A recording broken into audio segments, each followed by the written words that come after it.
അസ്സലാമു അലൈക്കും വറഹ്മത്തുള്ളാഹി. ബിസ്മില്ലാ അൽഹംദുലില്ലാ അൽഹംദുലില്ലാഹി റബ്ബിൽ ആലമീൻ അസ്സലാത്തു വസ്സലാമു അലാ റസൂലില്ലാ വഅലാ ആലിഹി വസഹബിഹി അജ്മഈൻ അമ്മാ ബഅദ്. ഏറെ സ്നേഹം നിറഞ്ഞ വിസ്ഡം യൂത്ത് മലപ്പുറം നോർത്ത് ജില്ലാ സമിതി സംഘടിപ്പിക്കുന്ന എൻവിഷൻ പ്രോഗ്രാമിൽ പങ്കെടുക്കുന്ന പ്രിയപ്പെട്ടവരെ, അള്ളാഹുവിൻ്റെ വലിയ അനുഗ്രഹം കൊണ്ട് ഇന്ന് ഒരു ഒഴിവ് ദിവസം നമുക്കിത്തരത്തിൽ വളരെ സന്തോഷകരമായ ഒരു സാഹചര്യത്തിൽ ഒരുമിച്ച് കൂടാനുള്ള ഭാഗ്യം ലഭിച്ചിരിക്കുകയാണ്. ആദ്യമായി ഈ ഒരു പ്രോഗ്രാമിൻ്റെ സംഘാടകർക്ക് അഭിനന്ദനങ്ങൾ അറിയിക്കുകയാണ്. അള്ളാഹു നമ്മൾ ചെയ്യുന്ന പ്രവർത്തനങ്ങളെല്ലാം പൂർണ്ണമായും സ്വീകരിക്കുമാറാകട്ടെ. ഇന്നത്തെ ഒരു ദിവസം വലിയ സന്തോഷത്തോടെ കുടുംബസമേതം നമ്മളെല്ലാവരും ചില അറിവുകൾ നുകരാനും നമുക്ക് പല കാര്യങ്ങളും ആസ്വദിക്കാനും ഒക്കെയായിട്ട് ഒരുമിച്ച് കൂടിയിരിക്കുകയാണ്. ഞാൻ നിങ്ങളുടെ ശ്രദ്ധയിലേക്ക് ഒരു വലിയ പ്രസംഗത്തിന് മുതിരുന്നില്ല, എന്നാൽ നമുക്ക് ഉപകാരപ്പെടുന്ന ചില സംഭവങ്ങളിലൂടെ കടന്നു പോകാമെന്നാണ് ആഗ്രഹിക്കുന്നത്. പലപ്പോഴും അംഗപരിമിതിയുള്ള ആളുകളെ പല രൂപത്തിലാണ് വിശേഷിപ്പിച്ചിരുന്നത്. ഇന്നിപ്പോൾ നമ്മൾ കാഴ്ച പരിമിതി എന്ന് പറയാറുണ്ട് അല്ലേ? അതാണല്ലോ പറയേണ്ട വാക്കും. അന്ധനെന്നോ അല്ലെങ്കിൽ പിന്നെ കണ്ണുപൊട്ടനെന്നോ എന്നൊക്കെ പറഞ്ഞൊരു കാലമുണ്ടായിരുന്നു. അതിൽ നിന്നൊക്കെ മാറി നമ്മൾ ഒരുപാട് മാറ്റങ്ങളിലേക്ക് വന്നു. ഇതുപോലെ മുമ്പ് പറഞ്ഞിരുന്ന ചില വാക്കായിരുന്നു, ഈ ശാരീരികമായ എന്തെങ്കിലും വൈകല്യങ്ങളുള്ള വ്യക്തിയാണെങ്കിൽ അവരെ ആദ്യമൊക്കെ പറഞ്ഞിരുന്നത് ഹാൻഡിക്യാപ്ഡ് എന്നായിരുന്നു. ഇപ്പോൾ അത് പറയാൻ പാടുമോ? ഇല്ല അല്ലേ? ഹാൻഡിക്യാപ്ഡ് എന്ന് പറയാൻ പാടില്ല. ഹാൻഡിക്യാപ്ഡ് എന്നുള്ള വാക്ക് വന്നതിന് ഒരു ചരിത്രം പറയുന്നുണ്ട്. ഹാൻഡ് ഇൻ ക്യാപ്പ് എന്നായിരുന്നു പിന്നെ ഒരു ഗെയിം ഉണ്ടായിരുന്നു. അങ്ങനെ ആ ഗെയിമിലൂടെ വന്നതാണ് എന്നും പറയുന്നുണ്ട്. അതുപോലെ തന്നെ ക്യാപ്പ് ഇൻ ഹാൻഡ്, അതായത് തൊപ്പി, ക്യാപ്പ് ഇൻ ഹാൻഡ്, കൈകളിൽ തൊപ്പി പിടിച്ച് യാചിച്ച് നടക്കുന്ന ആളുകൾ എന്ന നിലയ്ക്കാണ് ആ പേര് വന്നത് എന്നും പറയുന്നുണ്ട്. രണ്ടായാലും ഹാൻഡിക്യാപ്ഡ് എന്ന് ഇപ്പോൾ ഉപയോഗിക്കാൻ പാടില്ല. പിന്നെ അതിനുശേഷം പിന്നെ ആ വാക്കൊന്ന് മാറ്റിയിട്ട് പറഞ്ഞതായിരുന്നു ഡിസേബിൾഡ് പേഴ്സൺസ്. അത് ഉപയോഗിക്കാൻ പാടുമോ? ഇല്ല. കാരണം ഡിസേബിൾഡ് ആണോ? എന്തെങ്കിലും കഴിവുകേടുള്ള ആളുകളാണോ അവർ? അല്ല. ഇപ്പോൾ ഒരു വീൽ ചെയറിലുള്ള ഒരു വ്യക്തി ഒരിക്കലും ഒരു കഴിവില്ലാത്ത വ്യക്തിയല്ല അല്ലേ? ഇപ്പൊ ഡിസേബിൾഡ് എന്നതോ അതിനൊന്ന് മോഡിഫൈ ചെയ്തിട്ട് പേഴ്സൺസ് വിത്ത് ഡിസബിലിറ്റി എന്നൊക്കെ പറഞ്ഞിരുന്നു. അത് രണ്ടും ഉപയോഗിക്കാൻ പാടില്ല എന്നാണ് പിന്നീട് നമ്മൾ പഠിച്ചത്. അതിനുശേഷം വീണ്ടും പരിണമിച്ചുകൊണ്ട് ഡിഫറൻ്റ്ലി ഏബിൾഡ് എന്ന് നമ്മൾ കേട്ടിട്ടുണ്ടാവും അല്ലേ? അതാണോ ഉപയോഗിക്കേണ്ടത്? ഇപ്പൊ നമ്മൾ ഏകദേശം ഡിഫറൻ്റ്ലി ഏബിൾഡ് എന്ന വാക്കിലേക്ക് എത്തിയിട്ടുണ്ട്. പക്ഷേ ഇപ്പോഴത്തെ ഏറ്റവും ലേറ്റസ്റ്റ് ആയിട്ടുള്ള പിന്നെ റിസർച്ചുകളൊക്കെ പറയുന്നത് ആ വാക്കും ഉപയോഗിക്കരുത് എന്നാണ്. ഡിഫറൻ്റ്ലി ഏബിൾഡ് അല്ല, സവിശേഷമായ എന്തോ കഴിവുള്ള ആളുകൾ എന്ന നിലയ്ക്കല്ല അവരെ പറയേണ്ടത്, മറിച്ച് പേഴ്സൺസ് വിത്ത് സ്പെഷ്യൽ നീഡ്സ് എന്നാണ് പറയേണ്ടത് എന്നാണ് ഇപ്പൊ പറയപ്പെടുന്നത്. രണ്ടും ഉപയോഗിക്കാം അല്ലേ?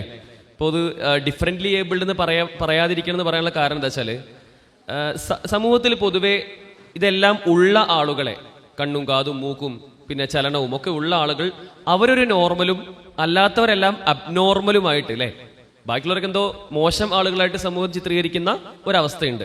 അതൊരിക്കലും ഉണ്ടാവാൻ പാടില്ല എന്നതുകൊണ്ടാണ് പിന്നെ ഡിഫറൻ്റ്ലി ഏബിൾഡ്, അവർ മറ്റെന്തൊക്കെയോ കഴിവുള്ള ആളുകളാണ് എന്ന രൂപത്തിലും ആക്കാൻ പാടില്ല. അവർ പേഴ്സൺസ് വിത്ത് സ്പെഷ്യൽ നീഡ്സ് ആണ്. അതായത് അവരെല്ലാവരും മനുഷ്യർ തന്നെയാണ്, മറ്റുള്ളവരെങ്ങനെയാണോ അതുപോലെയുള്ള പേഴ്സൺസ് തന്നെയാണ്. പക്ഷേ അവർക്ക് ചില പ്രത്യേകമായ ആവശ്യങ്ങൾ ഉണ്ടാവും. അതല്ലേ സത്യം? നമുക്ക് നമ്മുടേതായ ചില ആവശ്യങ്ങൾ ഉണ്ടാവും എന്നതുകൊണ്ട് ഇപ്പോൾ അങ്ങനെയൊക്കെ പറയണമെന്നാണ് പിന്നെ കാലാന്തരങ്ങൾ, കാലം ഇങ്ങനെ മാറിക്കൊണ്ടിരിക്കുന്നതിനനുസരിച്ച് നമ്മൾ പറഞ്ഞെത്തിയിട്ടുള്ളത്. ഞാൻ പറഞ്ഞു തരുന്നത്, ഇങ്ങനെയൊക്കെയാണെങ്കിലും യഥാർത്ഥത്തിൽ കാഴ്ച പരിമിതിയുള്ള ആളുകൾ അല്ലെങ്കിൽ പിന്നെ ഏതെങ്കിലും ഒരു അവയവത്തിന് പരിമിതിയുള്ള ആളുകൾക്ക് ഒട്ടനവധി പ്രത്യേകതകളുണ്ട്. എന്തൊക്കെയത്? സാധാരണ ഇതിൽ മറ്റ് മനുഷ്യരിൽ നിന്ന് വ്യത്യസ്തമായി പിന്നെ ഇപ്പോൾ കാഴ്ച പരിമിതി ഇല്ലാത്ത ഒരു വ്യക്തിയാണെങ്കിൽ ആ വ്യക്തിയും കാഴ്ച പരിമിതി ഉള്ള വ്യക്തിയും തമ്മിലൊരു വ്യത്യാസമുണ്ട്, ചില വ്യത്യാസങ്ങളുണ്ട് അല്ലേ? ഒന്ന്, ഇപ്പോൾ ഏത് പരിമിതി നോക്കുകയാണെങ്കിലും അതിലൊക്കെ പരിമിതിയുള്ളൊരു വ്യക്തിയാണെങ്കിൽ സ്വാഭാവികമായിട്ടും എന്ത് വർക്കാണോ അവർ ഏൽപ്പിക്കപ്പെട്ടത് അത് ഏറ്റവും ഭംഗിയായി ചെയ്യുന്ന കാഴ്ച കാണാം അല്ലേ? കാഴ്ച പരിമിതിയുള്ളൊരു വ്യക്തിയാണെങ്കിൽ ആ വ്യക്തിയെ ഒരു പണിയുടെ ഏൽപ്പിച്ചു കഴിഞ്ഞാൽ, ഓരോരുത്തർ ഇരുന്ന് ചെയ്യാനുള്ള ഒരു പണിയുടെ ഏൽപ്പിച്ചു കഴിഞ്ഞാൽ അത് വളരെ സൂക്ഷ്മമായി വൃത്തിയായി ഏൽപ്പിച്ച് ഏറ്റവും ഭംഗിയായി ചെയ്യുന്ന കാഴ്ച കാണാം. അതുപോലെ അവർ ചെയ്യുന്ന ആ കാര്യങ്ങൾ അതിനെപ്പറ്റി നന്നായി ചിന്തിക്കാനും ആലോചിക്കാനും ഒക്കെ അവർ ശ്രമിക്കാറുണ്ട്. അവരുടെ ചിന്ത എന്നുള്ളതിന് വ്യത്യസ്തമാണ്. എത്രത്തോളം ചിലൊരു അനുഭവം പറയാം. ഒരു പിന്നെ ചരിത്രം പറഞ്ഞു കേൾക്കുന്നുണ്ട്. ഒരു പിന്നെ അംഗപരിമിതിയുള്ള ഒരു ഉപ്പ, അദ്ദേഹം പിന്നെ വീൽ ചെയറിലായിരുന്നു ജീവിച്ചിരുന്നത്. അപ്പം അദ്ദേഹം പിന്നെ ഒരു വിവാഹം കഴിക്കുകയാണ്. വിവാഹം കഴിച്ചതൊരു പിന്നെ കാഴ്ച പരിമിതിയുള്ള സ്ത്രീയെയാണ്. അപ്പം അങ്ങനെ രണ്ടുപേരും പരിമിതികളുള്ള ആളുകളാണ് ഈ പറഞ്ഞതുപോലെ. അപ്പോൾ ആ പരിമിതിയിലുള്ള വ്യക്തികൾ അവർ വിവാഹം ചെയ്തതിന് ശേഷം ഉണ്ടായ ഒരു കുട്ടി, കുറച്ച് സാമ്പത്തികമായ ബുദ്ധിമുട്ടിലൂടെയായിരുന്നു അവർ മുന്നോട്ട് പോയിരുന്നത്. പക്ഷെ അവർക്ക് ഉണ്ടാവുന്ന ഒരു പെൺകുട്ടി, ആ പെൺകുട്ടിയും കാഴ്ച പരിമിതിയുള്ള കുട്ടിയായിരുന്നു. അപ്പോൾ സ്വാഭാവികമായിട്ടും അല്ലെങ്കിലോ സാമ്പത്തികമായിട്ട് ബുദ്ധിമുട്ട് ഉണ്ടായ കുട്ടിയും അവർക്ക് ഇത്തരം കാഴ്ച പരിമിതിയുള്ള ഒരു കുട്ടിയായിരുന്നു. അപ്പോൾ അവരുടെ സാമ്പത്തിക നില മൊത്തം തെറ്റാണ്. അപ്പോൾ ആ കുട്ടി ഉണ്ടായി ആദ്യത്തെ ഒരു വർഷമൊക്കെ എല്ലാവരും സഹായിച്ചിട്ടൊക്കെ ആയിട്ട് അങ്ങനെയാണ് പോയി. പക്ഷെ രണ്ടാമത്തെ വർഷമായപ്പോൾ ഇവർക്ക് കൂട്ടിയെ കൂടുന്നില്ല.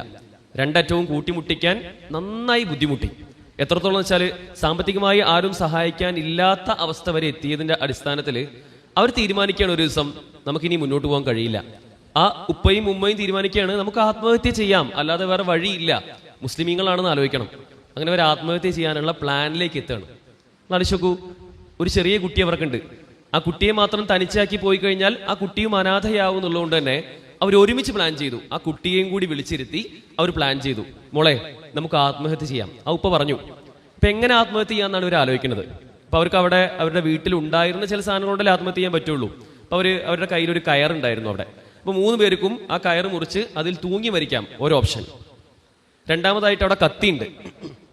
അപ്പൊ കത്തിയെടുത്ത് 3 പേർക്കും ഒരേ സമയം തന്നെ കുത്തി മരിക്കാം, രണ്ടാമത്തെ ഓപ്ഷൻ. പിന്നെ അവിടെ കുറച്ച് എലിവേഷമോ മറ്റെന്തോ ഉണ്ട്. അപ്പൊ വിഷം എടുത്തുകൊണ്ട് 3 പേർക്കും ഒരുമിച്ച് വിഷം കഴിച്ച് മരിക്കാമെന്ന് മൂന്നാമത്തെ ഒരു ഓപ്ഷൻ. പിന്നെ നാലാമതായിട്ട് വേറെ എന്തോ ഒരു ഓപ്ഷൻ. ഇങ്ങനെ മരിക്കാൻ 2, 3, 4 ഓപ്ഷൻസ് അവരിങ്ങനെ ലിസ്റ്റ് ചെയ്യാണ്. എന്നിട്ട് ആ ഉപ്പയും ഉമ്മയും ആ ചെറിയ ആ കുട്ടിക്ക് അന്ന് കുറച്ച് വയസ്സായി, പിന്നെ ഒരു 4 വയസ്സോ 5 വയസ്സോ എന്തോ പ്രായമായ കുട്ടിക്ക്. ആ സമയം വരെ അവർ അങ്ങനെ മുന്നോട്ട് പോയി. അല്ല, ആ കുട്ടിക്ക് 5 വയസ്സാകുന്ന സമയത്താണ് ഇങ്ങനെ ആത്മഹത്യയിലേക്ക് അവരെത്തിയിട്ടുള്ളത്. അപ്പൊ ഇങ്ങനെ ഒരു പ്ലാൻ ചെയ്ത് ഈ 4 ഓപ്ഷനിൽ ഏത് സ്വീകരിക്കണം എന്നതാണ് അവർ ചർച്ച. ഒരു രാത്രി, ഇന്നത്തെ രാത്രി നമ്മൾ ആത്മഹത്യ ചെയ്യാൻ പോവാണ്. അങ്ങനെ അവരുടെ ചർച്ചയുടെ അടിസ്ഥാനത്തിൽ ഇന്ന ഒരു ഓപ്ഷൻ സ്വീകരിക്കാം എന്ന ഒരു പ്ലാനിലേക്ക് എത്തി. ഈ സമയത്ത് ഇവർ ആത്മഹത്യ ചെയ്യാൻ വേണ്ടി പോകാൻ നിൽക്കുകയാണ്. ആ സമയത്ത് അവരുടെ കൂടെയുള്ള ആ വെറും 4 5 വയസ്സ് പ്രായമുള്ള ആ കുട്ടി വരുന്നുണ്ട്. ആ കുട്ടി ഇവരോട് പറഞ്ഞ ചില വാക്കുകളുണ്ട്. ആ കുട്ടി പറഞ്ഞു, ഉപ്പ ഉമ്മ, നമ്മൾ എന്തായാലും ആത്മഹത്യ ചെയ്യാനാണല്ലോ തീരുമാനിച്ചിട്ടുള്ളത്. നിങ്ങൾ പറഞ്ഞത് പ്രകാരമാണെങ്കിൽ നമുക്ക് മരിക്കാൻ ഇവിടെ 4 ഓപ്ഷനുകളാണുള്ളത് അല്ലേ? നിങ്ങൾ മുന്നോട്ട് വെച്ചത് 4 ഓപ്ഷനുകളാണ് മരിക്കാൻ. പക്ഷേ ജീവിക്കാനാണെങ്കിൽ എത്ര ഓപ്ഷൻ ഉണ്ട്? ഈ 4 ഓപ്ഷനുകൾ മാറ്റി നിർത്തി ഇവിടെ ജീവിക്കാൻ നമുക്ക് എത്ര ഓപ്ഷൻ ഉണ്ട് എന്ന ഒരു വാക്ക് മാത്രം ആ കുട്ടിയോട് പറയാണ്. ഇത് കേട്ടതോടുകൂടി ആ ഉപ്പ ഒന്നിങ്ങനെ മാറി ചിന്തിച്ചു. മരിക്കാൻ ഇപ്പോൾ ലിമിറ്റഡ് ആയിട്ടുള്ള 4 ഓപ്ഷനേ നമുക്ക് ഇവിടെ ഉള്ളൂ അല്ലേ? ഇവിടെ നമുക്ക് അതേ അവൈലബിൾ ആയിട്ടുള്ളൂ, നമുക്ക് ലഭ്യമായിട്ടുള്ള സാധനങ്ങൾ അതേ ഉള്ളൂ. എന്നാൽ ജീവിക്കാനാണെങ്കിൽ ഇതൊക്കെ മാറ്റി നിർത്തി ജീവിക്കാൻ ഞങ്ങൾ തീരുമാനിക്കുകയാണെങ്കിൽ എന്തൊക്കെ അനുഗ്രഹങ്ങൾ ഇവിടെ ഉണ്ട്, എന്തൊക്കെ പ്രതീക്ഷകളുണ്ട്, എന്തൊക്കെ സ്വപ്നങ്ങൾ ഉണ്ടായിരുന്നു, അതൊക്കെ യാഥാർത്ഥ്യമാക്കാം. ഇത്രയും കാലം അങ്ങനെയൊക്കെ തന്നെയല്ലേ ജീവിച്ചിരുന്നത് എന്ന് ചിന്തിക്കുകയും ആലോചിക്കുകയും അങ്ങനെ അവരുടെ പ്ലാൻ മൊത്തം മാറുകയാണ്. ആത്മഹത്യയുടെ മുനമ്പിലെത്തിയ ആ ഒരു കുടുംബത്തെ ആ കുട്ടിയുടെ മനസ്സിൽ വന്ന ചെറിയ ചില വാക്കുകൾ, മരിക്കാൻ 4 ഓപ്ഷൻ ആണെങ്കിൽ ജീവിക്കാൻ എത്ര ഓപ്ഷൻ ഉണ്ടാവും ഉപ്പ എന്ന ആ വാക്ക് അവരെ മാറി ചിന്തിപ്പിച്ചു എന്നുള്ളതാണ് ഞാൻ പറഞ്ഞിരുന്നത്. ഇങ്ങനെ നമ്മൾ പരിമിതി ഉണ്ട് എന്ന് പറയുന്ന ആളുകളുടെ ചിന്തകൾ വളരെ ആഴത്തിലുള്ളതാണ്. അത് പലപ്പോഴും വലിയ തിരിച്ചറിവുകൾ ഉണ്ടാക്കാറുണ്ട്. മറ്റൊരു പ്രത്യേകത, യഥാർത്ഥത്തിൽ എന്ത് പരിമിതിയുള്ള ആളുകളാണെങ്കിലും അവർ നിഷ്കളങ്കരാണ് അല്ലേ? നിഷ്കളങ്കരല്ലേ? ഉള്ളിൽ കപടതയില്ലാത്ത, മറ്റൊന്നും മറച്ച് ഒളിപ്പിച്ച് വെക്കാത്ത, 2 മുഖം കാണിക്കാത്ത നിഷ്കളങ്കരായ ആളുകളായിരിക്കും എപ്പോഴും പരിമിതിയുള്ള ആളുകൾ. മറ്റൊന്നെന്താ വെച്ചാൽ അവർക്ക് യാതൊരു ഡിസ്ട്രാക്ഷൻസും ഉണ്ടാവില്ല. എന്താ ഡിസ്ട്രാക്ഷൻസ്? അവരെ ബാധിക്കുന്ന, ഇപ്പൊ നിലവിൽ ഒരു കാഴ്ചയുള്ളൊരു വ്യക്തിയാണെങ്കിൽ എത്ര ഇമേജുകളാണ് ആ വ്യക്തി കാണുക? ഒരുപാട് കാഴ്ചകൾ പല ഭാഗത്ത് നിന്ന് കണ്ട് അതിൽ നല്ലതുണ്ടാവും, ചീത്തതുണ്ടാവും, മോശമായതുണ്ടാവും, അവർക്ക് ഉപകാരമുള്ളതും ഇല്ലാത്തതും ഒക്കെ കാണേണ്ടി വരും. അതിൽ നിന്ന് ഏറ്റവും നല്ലത് മാത്രം തിരഞ്ഞെടുത്ത്, നേരത്തെ പറപ്പൂർ മൗലവി പറഞ്ഞതുപോലെ ഋജു മനസ്കനായി തന്നെ നമ്മൾ മുന്നോട്ട് പോകണം അല്ലെ, സിറാത്തുൽ മുസ്തഖീമിൽ. പക്ഷെ കാഴ്ച പരിമിതിയുള്ള ആളുകളെ സംബന്ധിച്ചിടത്തോളം അങ്ങനത്തെ ഒരു പ്രശ്നമല്ല. അവരെ തെറ്റിലേക്ക് നയിക്കാനുള്ള ഒരു കാഴ്ചയും അവർ കാണേണ്ടതില്ല അല്ലേ? അങ്ങനെ നോക്കുമ്പോൾ അവർ തീരുമാനിക്കപ്പെടുന്ന കാര്യത്തിൽ മാത്രം ഉറച്ചു നിൽക്കാനും അങ്ങനെയുള്ള ആളുകൾക്ക് കഴിയും. ഇനി മതപരമായിട്ട് നോക്കുകയാണെങ്കിൽ ഞാൻ പറയണ്ടല്ലോ, നമുക്കുള്ള ഗുണങ്ങളും നേട്ടങ്ങളും ഒക്കെ നമുക്ക് ലഭിച്ച ഈ ഒരു പരിമിതിയിൽ നമ്മൾ ക്ഷമിക്കുകയാണെങ്കിൽ വലിയ രൂപത്തിലുള്ള അനുഗ്രഹങ്ങൾ നമുക്ക് നാളെ പാരത്രികമായി നേടാൻ കഴിയും എന്നുള്ളതുമാണ്. അപ്പൊ ഇങ്ങനെയൊക്കെ അനുഗ്രഹങ്ങൾ ഉണ്ടെങ്കിലും, ഇതൊക്കെ യാഥാർത്ഥ്യങ്ങളാണെങ്കിലും, നമ്മുടെ കൂട്ടത്തിലുള്ള ചില ആളുകൾക്കുള്ള ചിന്തകളാണ് ഞാൻ പറയാൻ പോണത്. ചില ആളുകളെങ്കിലും, വളരെ കുറഞ്ഞ ചില ആളുകൾ, അവർ ചിന്തിക്കുക ഇങ്ങനെയൊക്കെ പ്രയാസങ്ങളുണ്ട്. ജനിച്ചത് മുതൽ എനിക്ക് ഈ ഭൂമിയെ കാണാൻ കഴിഞ്ഞിട്ടില്ല, എൻ്റെ മക്കളെ കാണാൻ കഴിഞ്ഞിട്ടില്ല. ഞാൻ ഏത് ഉമ്മയുടെ ഗർഭപാത്രത്തിൽ നിന്നാണോ പുറത്തു വന്നത് ആ ഉമ്മയെയോ ഉപ്പയെയോ ഒരു നോക്ക് കാണാൻ എനിക്ക് കഴിഞ്ഞിട്ടില്ല.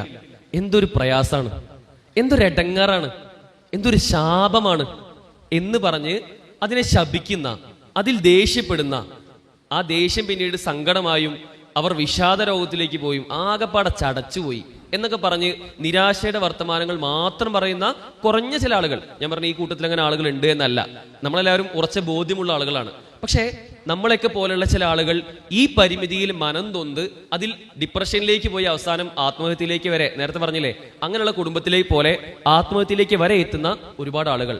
അവർ ഒരു പരിധി വിട്ട് ചില ആളുകൾക്ക് പറയാറുണ്ട്, അള്ളാഹു എന്തൊരു ക്രൂരനാണ്, എന്നാലും എന്നോട് റബ്ബ് ഇത് ചെയ്തല്ലോ, എന്നോട് ഇത് ചെയ്യേണ്ടിയിരുന്നില്ല, ഞാൻ എന്ത് തെറ്റ് ചെയ്തിട്ടാ എന്നൊക്കെ പറയുന്ന ആളുകളെയും പലപ്പോഴും കാണാൻ കഴിയും. ഞാൻ പറഞ്ഞ എല്ലാവരും അങ്ങനെയാണെന്നല്ല, ചില ആളുകൾക്ക് ഉണ്ടാകുന്ന ചില ചിന്തകളാണ്. ആ ചിന്ത പോയി നേരത്തെ പറഞ്ഞതുപോലെ ശിർക്കിലേക്കും കുഫറിലേക്കും വരെ അല്ലെ. എന്ത് പ്രയാസം ഉണ്ടെങ്കിലും അതിൽ ഭരമേൽപ്പിക്കേണ്ടത് ആരോടാണ്? അള്ളാഹുവിനോടാണ് അല്ലെ, ഒരു സംശയവുമില്ല. പക്ഷേ അതിന് പകരം അള്ളാഹു അല്ലാത്തവരിലേക്ക്, ഉറുക്കിലേക്കും ഏലസിലേക്കും പിന്നെ മന്ത്രവാദങ്ങളിലേക്കും ഒക്കെ എത്തുന്ന അവസ്ഥയും കാണാൻ കഴിയും. ഒരിക്കലും നമുക്ക് പറഞ്ഞിട്ടുള്ളതല്ല അതൊന്നും. നാം ചിന്തിക്കേണ്ട കാര്യം, ഇങ്ങനെയൊക്കെയുള്ള ഒരു കൂട്ടം ആളുകൾ അല്ലെ, മോശം ചിന്തയാണിതൊക്കെ നമുക്കറിയാം, ആ കൂട്ടം ആളുകൾ നമ്മുടെ കൂട്ടത്തിൽ തന്നെ ഉണ്ട്. നമ്മൾ ഒരിക്കലും അതിലേക്ക് പോവാതിരിക്കാനുള്ള ശ്രദ്ധയാണ് നമുക്ക് ഉണ്ടാവേണ്ടത്. അതിന് വേണ്ടത് എന്താ വെച്ചാല്, ഞാൻ വളരെ പച്ചയായി പറയാൻ കേട്ടോ, ജീവിതം എന്ന് വെച്ചാൽ അത് സന്തോഷം മാത്രമാണോ? എന്താ നിങ്ങളുടെ അഭിപ്രായം? അല്ല. സങ്കടം മാത്രമാണോ? അതുമല്ല. സന്തോഷ സന്താപ സമ്മിശ്രമാണ് ജീവിതം എന്ന് പറയാറുണ്ട് അല്ലെ. സന്തോഷം ഉണ്ടാവും, സങ്കടം ഉണ്ടാവും, പിന്നീ സന്തോഷം വരും, പിന്നീ സങ്കടം വരും. ഒരു കയറ്റുണ്ടെങ്കിൽ ഇറക്കണ്ടല്ലോ അല്ലെ. ഇന്നമഅൽ ഉസ്രി യുസ്ര, ഒരു പ്രയാസമുണ്ടെങ്കിൽ അവിടെ അപ്പുറത്തൊരു എളുപ്പമുണ്ട് എന്ന ബോധ്യമാണ് നമുക്കൊക്കെ ഉണ്ടാവുക അല്ലെ. ഒരു ടണലിലൂടെ കയറുമ്പോൾ തൊട്ടപ്പുറത്തൊരു വെളിച്ചം വരാനുണ്ട് എന്നുള്ള പ്രതീക്ഷയോടെയാണ് നമ്മൾ അതിൻ്റെ ഉള്ളിലേക്ക് കയറുക. ആ രൂപത്തിൽ പ്രതീക്ഷയാണ് എപ്പോഴും നമ്മൾ മുന്നോട്ട് നയിക്കേണ്ടത്. സന്തോഷം ഉണ്ടോ, തൊട്ടപ്പുറത്തൊരു സങ്കടം വരാനുണ്ട് അല്ലെ. അതുകൊണ്ട് പരീക്ഷണങ്ങൾ എന്നത് എപ്പോഴും പുഞ്ചിരിയോടെ മാത്രം നോക്കി കാണാൻ നമ്മെ സഹായിക്കുന്ന, അങ്ങനെ ആവണല്ലോ നമ്മൾ അല്ലെ. അള്ളാന്റെ പരീക്ഷണം നമുക്ക് ലഭിച്ചു കഴിഞ്ഞാൽ ആ പരീക്ഷണത്തിൽ ക്ഷമിച്ച് സഹിച്ച് അതിന് സന്തോഷത്തോടെ നോക്കിക്കാണാൻ നമുക്ക് കഴിയണം. അതിന് സഹായിക്കുന്ന ചില കാര്യങ്ങളാണ് പറയാൻ ഉദ്ദേശിക്കുന്നത്. ജീവിതത്തിൽ എന്ത് പരീക്ഷണങ്ങൾ ഉണ്ടെങ്കിലും അതൊക്കെ നമുക്ക് ഹൈറിന് വേണ്ടിയാണ് എന്ന് വിശ്വസിക്കുന്ന ആളുകളാണ് നമ്മളൊക്കെ. എത്രത്തോളം എന്ന് വെച്ചാൽ ഞാനൊരു ഉദാഹരണം പറയാം. വേദന, നിങ്ങൾക്കൊക്കെ വേദന ഉണ്ടായിട്ടില്ലേ? ശാരീരികമായ വേദന, മാനസികമായ വേദന വേറെയാണ് അല്ലേ. മുള്ളു തറയ്ക്കാത്ത ആരെങ്കിലും ഉണ്ടോ ഇതില്? ശരീരത്തിൽ ഒരു മുള്ളു കൊത്താത്ത ആരും നമ്മുടെ കൂട്ടത്തിൽ ഉണ്ടാവില്ല അല്ലെ. ഈ മുള്ളു വേണ്ട, മുട്ടുസൂചി, കൂർപ്പുള്ള വസ്തുക്കൾ, ഇതൊക്കെ കുത്തിയ ആളുകളല്ലേ നമ്മള്. അപ്പൊ ഉണ്ടാവുന്ന വേദന അത് അനുഗ്രഹമാണോ അതോ ശാപമാണോ? അനുഗ്രഹമല്ല ശാപമല്ല എന്നുള്ള അഭിപ്രായമാണ് കുറെ പേർക്ക് അല്ലെ. യഥാർത്ഥത്തിൽ ആ വേദനയും ഒരു അനുഗ്രഹമാണ് എന്ന് ഒരു ഡോക്ടറായ ഞാൻ പറഞ്ഞാൽ നിങ്ങൾ വിശ്വസിക്കുമോ? നിങ്ങൾ വിശ്വസിക്കണം. അതിലേക്കാണ് ചില കാര്യങ്ങൾ സൂചിപ്പിക്കുന്നത്. വേദന ഒരു അനുഗ്രഹമാണ്, ഒരു സംശയവും വേണ്ട. നമ്മുടെ ശരീരത്തിൽ നമുക്ക് സഹിക്കാൻ കഴിയാത്തൊരു വേദന ഉണ്ടായിക്കഴിഞ്ഞാൽ അതൊരു അനുഗ്രഹമാണ് എന്ന് ഞാൻ പരലോകത്തെ ആലോചിച്ചല്ല പറയുന്നത്. പരലോകത്തെ സംബന്ധിച്ച് നമുക്ക് അനുഗ്രഹം ഒരു സംശയമില്ല അല്ലെ. ഇവിടെ വേദനിച്ചു കഴിഞ്ഞാൽ നാളെ പരലോകത്ത് അതിനുള്ള പ്രതിഫലം നമുക്ക് ലഭിക്കും. ഒരു മുള്ളു തറച്ചാൽ കൂടി നമുക്ക് അതിന് നാളെ, ഒരു തലവേദന ഉണ്ടെങ്കിൽ പോലും നാളെ പരലോകത്ത് നമുക്ക് പ്രതിഫലം ലഭിക്കും അല്ലെ. എന്നാൽ ശാരീരികമായിട്ട് ഇവിടെയുള്ള വേദന നമുക്ക് ഇവിടെ തന്നെ അനുഗ്രഹങ്ങളാണ് സഹോദരങ്ങളെ. അത് നമുക്ക് മനസ്സിലാക്കാനുള്ള ഒന്ന് രണ്ട് ഉദാഹരണം പറയാം. നമ്മുടെ വീട്ടില് നമ്മുടെ ചെറിയൊരു കുട്ടി, ചെറിയ മോൻ അല്ലെങ്കിൽ മോൾ പുറത്ത് കളിക്കാൻ വേണ്ടി പോവാണ്. ആലോചിച്ച് നോക്കണേ. കളിക്കാൻ വേണ്ടി പോയി, അവിടെ ഒരു റോസാ ചെടി കണ്ടു. ആ റോസാ ചെടി പിന്നെ അതിന്റെ മുള്ള് കുറച്ച് താഴ്ഭാഗത്തായിരുന്നു. ആ കുട്ടിയുടെ കാലിൽ തറച്ചു. അത്യാവശ്യം നല്ല ഒരു മുറി ആ കുട്ടിയുടെ കാലിൽ മൊത്തം വിണ്ട് കീറി പൊട്ടി വന്നു. ആ കുട്ടി സ്വാഭാവികമായിട്ടും ആ മുള്ള് കൊള്ളുമ്പോൾ ഒരു വേദന ഉണ്ടാവുമല്ലോ, കരയോലോ അല്ലെ. ആ കരച്ചിലൂടെ നമ്മുടെ അടുക്കലേക്ക് ഓടി വരും, നമ്മൾ ആശ്വസിപ്പിക്കും, ആ മുറിവ് ഉണക്കാൻ വേണ്ട കാര്യങ്ങളൊക്കെ ചെയ്യും അല്ലെ. ഇതൊക്കെ സ്വാഭാവികമായിട്ട് നടക്കും. എന്നാൽ ആ കുട്ടിക്ക് എങ്ങാനും വേദന ഇല്ലാത്തൊരവസ്ഥയായിരുന്നെങ്കിലോ? ആ കുട്ടി വേദന അറിയുന്നില്ല. നമ്മൾ തന്നെ കാലിൽ ഒരു വലിയ മുറിവുണ്ടായ സമയത്ത് നമ്മൾ വേദന അറിയുന്നില്ല, ചോര പുറത്തേക്ക് വന്നു. ചോര വരും, നമ്മൾ അറിയുന്നില്ല. വേദനിച്ചാലേ നമ്മൾ അറിയുള്ളൂ. വേദന ഇല്ലാത്ത അവസ്ഥ ഒന്ന് ആലോചിച്ച് നോക്കുക നിങ്ങള്. അവ ചോര പുറത്തു വരുന്നുണ്ട്, നമ്മൾ അറിയുന്നില്ല, നമ്മൾ അങ്ങനെ നടന്നു പോവാണ്. നമ്മൾ നേരെ നമ്മുടെ വീട്ടിൽ പോകുന്നു, പുറത്തു വരുന്നു, ബാത്റൂം പോകുന്നു, അങ്ങാടിയിൽ പോകുന്നു, എല്ലാം കഴിഞ്ഞ് നോക്കുമ്പോൾ ഒരുപാട് ചോര ഇങ്ങനെ ഒലിച്ചൊലിച്ച് പോയിട്ടുള്ള അവസ്ഥ. നമുക്ക് അങ്ങനെ ഒരുപാട് മുന്നോട്ട് പോകാൻ കഴിയുമോ? ചോര ഒലിച്ചുകൊണ്ടേയിരിക്കുന്ന അവസ്ഥയിൽ നമുക്ക് മുന്നോട്ട് പോകാൻ കഴിയുമോ? ഇല്ല. ആ അവസ്ഥയിൽ വേദനയുടെ അനുഗ്രഹമല്ലേ. വേദന ഉണ്ടാകുമ്പോഴല്ലേ നമ്മൾ തിരിച്ചറിയുള്ളൂ. ഇനി നമ്മളെ വീട്ടിലൊരു കുട്ടി, എളുപ്പത്തിൽ മനസ്സിലാവാനാട്ടോ, ഒരു മെഴുകുതിരി കത്തിച്ചിട്ടുണ്ടെന്ന് വിചാരിക്കുക. കുട്ടികൾക്ക് പൊതുവെ മെഴുകുതിരി കൗതുകമാണ് അല്ലേ? മെഴുകുതിരി കാണുമ്പോൾ അതിന്റെ വെളിച്ചം കാണുമ്പോൾ പോയി തൊടാനൊക്കെ നോക്കും. നമ്മൾ എന്ത് ചെയ്യും? പിടിച്ചു മാറ്റൂല്ലേ? കാരണം തൊട്ട് കഴിഞ്ഞാൽ പൊള്ളും. ആ പൊള്ളുന്ന എന്തുകൊണ്ടാ? വേദന ഉള്ളതുകൊണ്ടാണല്ലോ പൊള്ളുന്നത് അല്ലേ? ആ പൊള്ളലാണ് അവിടെ വേദന. ആ വേദന അനുഭവിച്ചു കഴിഞ്ഞാൽ കുട്ടി പെട്ടെന്ന് കൈയെടുക്കും അല്ലേ? ഇൻ കേസ് ആ കുട്ടിക്ക് വേദന ഇല്ല എന്ന് വിചാരിച്ചു നോക്കും നിങ്ങള്. നേരത്തെ പറഞ്ഞ പോലെ ആ കുട്ടിക്കും വേദന ഇല്ലാത്ത അവസ്ഥയാണെങ്കിൽ എന്തായിരിക്കും ഉണ്ടാവുക? ആ കുട്ടി പോയി തൊടുന്നു, വേദനയില്ല, വീണ്ടും തൊടുന്നു, അങ്ങനെ കൈയൊക്കെ ഇങ്ങനെ പൊട്ടി പൊള്ളി പൊള്ളി പൊള്ളി പൊള്ളി ശരീരത്തിലേക്ക് ആ തീ ഇങ്ങനെ കയറി. ആ കുട്ടി ഒന്നും അറിയണില്ല, ഒരു പ്രശ്നമില്ല. തീ ഇങ്ങനെ പൊള്ളി പൊള്ളി ശരീരം മൊത്തം അങ്ങനെ പൊള്ളലേറ്റ് ആ ഡ്രസ്സും ഒക്കെ ഇങ്ങനെ കത്തി കത്തി പോകുമ്പോഴും ആ കുട്ടി ഒന്നും അറിയാത്തൊരവസ്ഥ ഒന്ന് ആലോചിച്ച് നോക്കുങ്ങൾ. എത്രത്തോളം ഭീകരമായിരിക്കും. ഞാൻ പറഞ്ഞൊരു വേദന അനുഗ്രഹമാവുന്ന ഒന്ന് രണ്ട് സമയങ്ങൾ മാത്രമാണ്. ഒരൊറ്റ ഉദാഹരണം കൂടി പറയാം. ഇന്ത്യയിൽ കുഷ്ഠരോഗം കുറച്ച് കൂടുതലാണ്. കുഷ്ഠരോഗികൾ കേട്ടില്ലേ നിങ്ങൾ? ലെപ്രസി. കുഷ്ഠരോഗികൾക്ക് അവർക്കൊരു പ്രത്യേകത ഉണ്ട്. ശരീരത്തിന് ചില ഭാഗങ്ങളിലൊക്കെ തൊട്ട് കഴിഞ്ഞാൽ അവർക്ക് അറിയില്ല. തൊട്ടാൽ ആ തൊട്ടുന്നത് അറിയില്ല. അപ്പോൾ അങ്ങനൊരു രോഗമാണ് കുഷ്ഠരോഗം. ഇന്ത്യയിൽ അത് വളരെ കൂടുതലാണ്. അപ്പൊ ഈ കുഷ്ഠരോഗികളെ പറ്റി ഒരു ബ്രിട്ടീഷ് ഡോക്ടർ പഠിച്ചുകൊണ്ടിരിക്കുകയാണ്, ഗവേഷണം ചെയ്യാണ്. ഡോക്ടർ പോൾ ബ്രാൻഡ് എന്നായിരുന്നു അദ്ദേഹത്തിന്റെ പേര്. അപ്പൊ അദ്ദേഹം കുറെ ഗവേഷണങ്ങൾ നടത്തി അവസാനം ഇന്ത്യയിലേക്ക് വരികയാണ്. ഇവിടെ കുറെ കുഷ്ഠരോഗികൾ ഉണ്ടെന്ന് കണ്ടപ്പോൾ ഇവിടെ വന്ന് അദ്ദേഹം പരീക്ഷണം നടത്തുകയാണ്. ഇന്ത്യയിലേക്ക് വന്നപ്പോൾ വളരെ കൗതുകകരമായ ചില കാഴ്ചകൾ അദ്ദേഹം കണ്ടു. അദ്ദേഹം ചെറിയ കുട്ടികളിൽ പഠനം നടത്തി. എന്താണ് ഈ കുഷ്ഠരോഗികൾക്ക് ഉണ്ടാവുന്നത് പഠനം നടത്തി. അപ്പൊ അതിൽ ഒരു കുട്ടി ഇദ്ദേഹത്തിന്റെ അടുക്കലേക്ക് ഒന്ന് പറഞ്ഞു, സാറേ എനിക്കൊരു പ്രശ്നമുണ്ട്. ഞാൻ ഒരു കുഷ്ഠരോഗിയാണ്, കുറെ കാലമായിട്ട് എന്റെ ചികിത്സയിലാണ്. പക്ഷെ എന്റെ പ്രശ്നം എന്താ വെച്ചാല് എന്റെ കൈയിന്റെ അറ്റഭാഗവും കാലിന്റെ അറ്റഭാഗവും ഞാൻ രാവിലെ ഉറങ്ങി എഴുന്നേൽക്കുമ്പോഴേക്കും മുറിഞ്ഞു മുറിഞ്ഞു മുറിഞ്ഞു പോവാണ്. അതെന്താ ഇതിന്റെ കാരണം? ഇപ്പൊ ഡോക്ടറാകെ അത്ഭുതപ്പെട്ടു. ഈ കുഷ്ഠരോഗത്തിൽ ഒരിക്കലും കയ്യും കാലൊന്നും മുറിഞ്ഞു പോണ പ്രശ്നമൊന്നും ഒരിക്കലും റിപ്പോർട്ട് ചെയ്തിട്ടില്ല. ഇതെന്തോ ഒരു പ്രത്യേക കേസാണല്ലോ. അപ്പൊ അദ്ദേഹത്തിന് ഭയങ്കര കൗതുകം തോന്നി. അദ്ദേഹം ആ കുട്ടിയെ പറ്റി പഠിക്കാൻ തീരുമാനിച്ചു. ആ കുട്ടിക്ക് വേറെ പ്രത്യേകതയൊന്നുമില്ല. രോഗത്തിന്റെ അവസ്ഥയും ടെസ്റ്റൊക്കെ ചെയ്തപ്പോൾ സാധാരണ ഒരു കുഷ്ഠരോഗിയെ പോലെ തന്നെയാണ് കുട്ടി. പക്ഷെ എന്തുകൊണ്ടാണ് കൈയിന്റെയും കാലിന്റെയും അറ്റമൊക്കെ രാവിലെ എഴുന്നേൽക്കുമ്പോൾ മുറിഞ്ഞു പോണത്? അദ്ദേഹം ആ കുട്ടിയുടെ വീട്ടിലേക്ക് പോയി. ആ കുട്ടി രാത്രി ഉറങ്ങുമ്പോൾ ആ കുട്ടിയെ ഇങ്ങനെ നോക്കി, നന്നായി നിരീക്ഷിച്ചു. ആ കുട്ടി ഉറങ്ങുന്ന സമയത്ത് അദ്ദേഹം ആ കുട്ടിയെ നോക്കിയപ്പോൾ ആ കുട്ടിയുടെ അടുക്കലേക്ക് ആ വീട്ടിൽ താഴെ നിലത്തുറങ്ങി കിടക്കുകയാണ്. അവിടെ ഒരു എലി വരുന്നുണ്ട്. ഒരു എലി വന്ന് ആ കുട്ടിയുടെ കൈയിന്റെയും കാലിന്റെയും ഒക്കെ അറ്റഭാഗങ്ങൾ, വിരലിന്റെ അറ്റഭാഗങ്ങൾ അത് കരണ്ട് കാർന്ന് തിന്നാണ്. ആലോചിക്കുങ്ങള്. ആ കുട്ടി ഉറങ്ങുകയാണ്, ആ കുട്ടി അറിയുന്നില്ല. കാരണം എന്താ? ആ കുട്ടിക്ക് വേദന അറിയില്ല അല്ലേ? കുഷ്ഠരോഗം കാരണം കൈയിന്റെയും കാലിന്റെയും മറ്റേ ഭാഗത്തുനിന്നുള്ള വേദന ആ കുട്ടി അറിയുന്നില്ല. അങ്ങനെ വേദന അറിയാതെ തന്റെ കൈയിന്റെയും കാലിന്റെയൊക്കെ മറ്റു ഭാഗങ്ങള് മുറിഞ്ഞ് അവിടുന്ന് ചോരയൊക്കെ ഒലിച്ച് ആ കുട്ടി അങ്ങനെ കിടക്കുകയാണ്. പക്ഷേ ഈ ഡോക്ടർ ആ കുട്ടി വിളിച്ചില്ല. രാവിലെ എഴുന്നേൽക്കുമ്പോൾ ഈ കുട്ടി വീണ്ടും എഴുന്നേറ്റ് ഇത് കാണുമ്പോഴാണ് ഈ കുട്ടി അറിയണത് എന്റെ കൈയും കാലൊക്കെ പിന്നെയും മുറിഞ്ഞല്ലോ. ഈ ഡോക്ടർ ആകെ അത്ഭുതപ്പെട്ടു. ഇതിന് ഭയങ്കര സങ്കടമായി. എങ്ങനെയും ഈ കുട്ടികളെ അല്ലെങ്കിൽ ഈ രോഗം അനുഭവിക്കുന്ന ആളുകളെ രക്ഷിക്കണമെന്ന് അദ്ദേഹം മനസ്സിൽ പ്ലാൻ ചെയ്തു. അദ്ദേഹം പിന്നെയും കുറേ ഗവേഷണമൊക്കെ നടത്തി. അദ്ദേഹത്തിന്റെ ഈ സങ്കടം അദ്ദേഹം ഒരു പുസ്തകമായിട്ട് എഴുതുന്നുണ്ട്. എന്തറിയോ പുസ്തകത്തിന്റെ പേര്? ആർക്കെങ്കിലും അറിയോ? ആ പുസ്തകത്തിന്റെ പേര് ദ ഗിഫ്റ്റ് ഓഫ് പെയിൻ എന്നാണ്. വേദന എന്ന സമ്മാനം. വേദന ഒരു സമ്മാനമാണെന്ന് ആ ഡോക്ടർ പറയാണ്. ആലോചിക്കുങ്ങള്. ഞാൻ നേരത്തെ പറഞ്ഞില്ലേ വേദന ഒരു അനുഗ്രഹമാണെന്ന്. ഇപ്പൊ മനസ്സിലായോ? വേദന നമുക്കൊരു അനുഗ്രഹമാണ് പല രൂപത്തിലും. നമ്മളെ വേദനയാകുന്ന അനുഗ്രഹം അറിയാതെ പോകുമ്പോൾ ഇങ്ങനെ പല പ്രശ്നങ്ങളും നമുക്കുണ്ടാവും എന്ന കാര്യം കൂടി നാം തിരിച്ചറിയേണ്ടതുണ്ട്. യഥാർത്ഥത്തിൽ വേദന പോലുള്ള പരീക്ഷണങ്ങളൊക്കെ അള്ളാഹു നമുക്ക് നൽകുന്നത് ചില കാര്യങ്ങൾക്ക് വേണ്ടിയാണ്. ഒന്നാമതായിക്കൊണ്ട് അള്ളാഹുവിനെ കൂടുതൽ ഓർക്കുവാൻ വേണ്ടിയാണ് അല്ലെ? നമുക്കൊരു പരിമിതി മറ്റു മനുഷ്യരിൽ നിന്ന് വ്യത്യസ്തമായി നമുക്ക് ഉണ്ടായിട്ടുണ്ട് എങ്കിൽ അത് ഒന്നാമതായി അള്ളാഹു നൽകിയത് അള്ളാഹുവിനെ കൂടുതൽ ഓർക്കുവാൻ വേണ്ടിയാണ് എന്ന് നമ്മൾ തിരിച്ചറിയണം. നടിച്ചൊക്കെ സ്വാഭാവികമായിട്ടും എല്ലാ അനുഗ്രഹങ്ങളും കിട്ടിയ ഒരു വ്യക്തിയാണെങ്കിൽ ആ വ്യക്തിക്ക് ഉണ്ടാവുന്ന ഒന്ന് രണ്ട് പ്രശ്നങ്ങളുണ്ട്. ഒന്നെന്തറിയോ? അഹങ്കാരമാണ്. എനിക്കെല്ലാം ഉണ്ട്, വളരെ മനോഹരമായി ഈ ഭൂമിയെ കാണാനും കേൾക്കാനും ചിന്തിക്കാനും ഇവിടെ ഇങ്ങനെ എന്റെ ഇഷ്ടത്തിന് ഓടി നടക്കാനും ഈ ഒരു യൗവനത്തെ ഞാൻ ഇഷ്ടപ്പെടുന്ന ഈ അനുഗ്രഹങ്ങൾ ഒരുപാട് ലഭിച്ച ആളുകൾക്ക് ഉണ്ടാവുന്ന രണ്ട് പ്രശ്നങ്ങളാണ്. ഒന്ന്, അതിൽ അഹങ്കരിക്കുക. രണ്ട്, അതിൽ സ്വാർത്ഥത കാണിക്കുക. എനിക്ക് അള്ളാഹു കുറച്ച് അനുഗ്രഹങ്ങൾ തന്നു കഴിഞ്ഞാൽ ഞാനതിൽ അള്ളാഹുവിന് നന്ദി കാണിക്കല്ലേ വേണ്ടത്? മറിച്ച് ചില ആളുകളൊക്കെ ഞാൻ എല്ലാത്തിനും കഴിവുള്ളവനാണ്, ഞാൻ പിന്നെ അള്ളാഹു അനുഗ്രഹിച്ചത് കൊണ്ട് കിട്ടിയ അനുഗ്രഹമൊന്നും അല്ല, മറിച്ച് എൻ്റെ കഴിവുകൊണ്ട് കിട്ടിയതാണ് എന്ന ചിന്തയിലേക്ക് അവർ പതിയെ പതിയെ എത്തുന്ന കാഴ്ച നമ്മൾ കാണുന്നുണ്ട്. അപ്പം അതിനൊക്കെ മാറി റബ്ബ് നമുക്ക് ചില പരീക്ഷണങ്ങൾ തരുമ്പോൾ നമ്മൾ അള്ളാഹുലേക്ക് കൂടുതൽ അടുക്കുവാനാണ് പലപ്പോഴും അതിനെ ശ്രദ്ധിക്കേണ്ടത്. ഒന്നുകൂടെ ഉദാഹരണം പറയാം. അലി ബനാത്തിനെ കേട്ടിട്ടുണ്ടോ നിങ്ങൾ? ആരായിരുന്നു അലി ബനാത്ത്? ഒരു യുവാവായിരുന്നു അല്ലേ? അദ്ദേഹം മരണപ്പെട്ടു, അള്ളാഹു അദ്ദേഹത്തിന് പുറത്തു കൊടുക്കട്ടെ.